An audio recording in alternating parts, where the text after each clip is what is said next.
Chapter 22. Remembering is just an invention of the mind. Spring has sprung, Freak says, and so are we.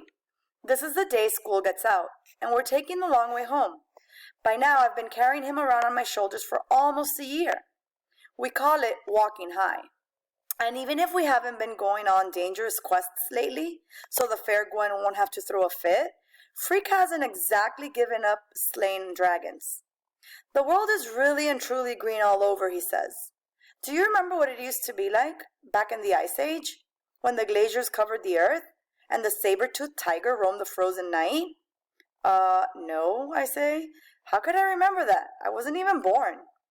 Don't be a pinhead, he says. Remembering is just an invention of the mind. I go, what's that supposed to mean? It means that if you want to, you can remember anything, whether it happened or not. Like, I can remember what it was like in the Ice Age. I kept trying to invent stuff. The wheel, central heating, indoor plumbing, but the Neanderthals were happy with just a campfire and a fur coat.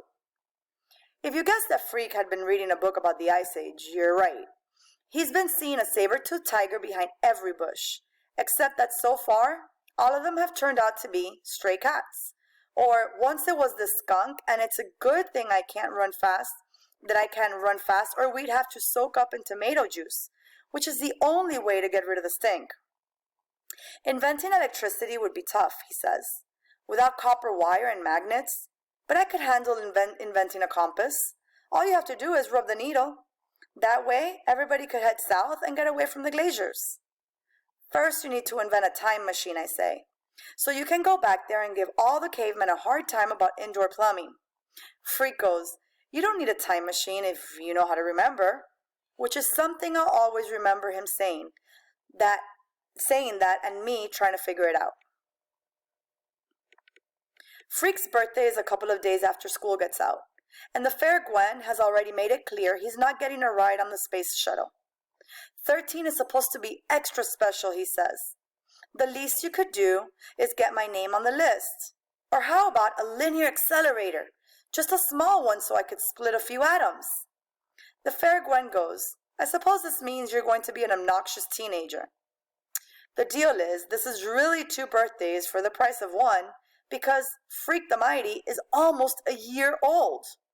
Talk about a prodigy, Freak says. 1 year old and already he's on the way to 9th grade.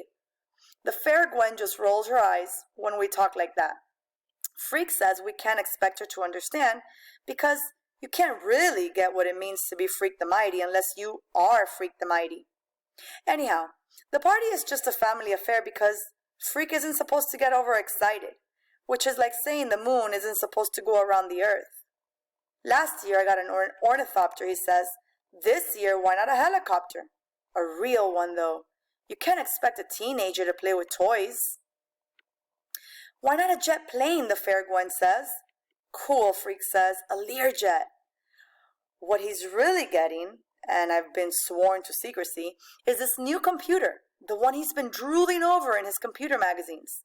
It comes with a modem, which means that if he has to stay at home for some reason, he can go to school over the telephone. The idea is I'd be there in the classroom with a matching computer. The only problem, I don't know squid about computers. You'll learn, the fair Gwen says. Kevin will teach you.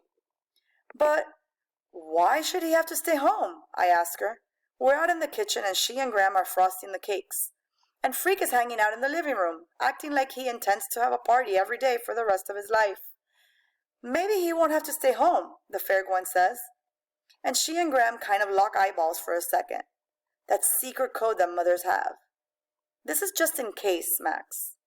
I think maybe he already guessed something about the computer, I say. That's why he's jerking your chain about the space shuttle ride in Learjets. I'm not surprised, the fair Gwen says. You can't keep anything from Kevin. Freak hardly touches his supper. He says he's saving his appetite for the cake. And finally, we're all done eating except for Graham, who keeps rubbing his belly and rolling his eyes and telling the fair Gwen what a genius she is with fresh peas and new potatoes and salmon, and he'll just have a smidgen more, thanks. And finally, Graham clears her throat and smiles at Grim and has to apologize for being such a pig. The funny thing is, when at last they do bring out the cake, Freak asks me to flame out the candles while he makes the wish.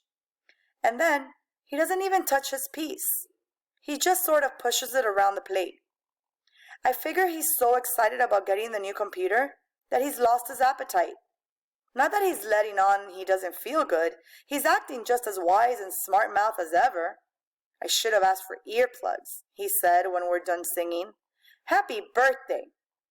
You better check the glassware for cracks. Hush up, the fair Gwen says, or we'll give you another chorus. When she brings out the computer, he acts so surprised and happy.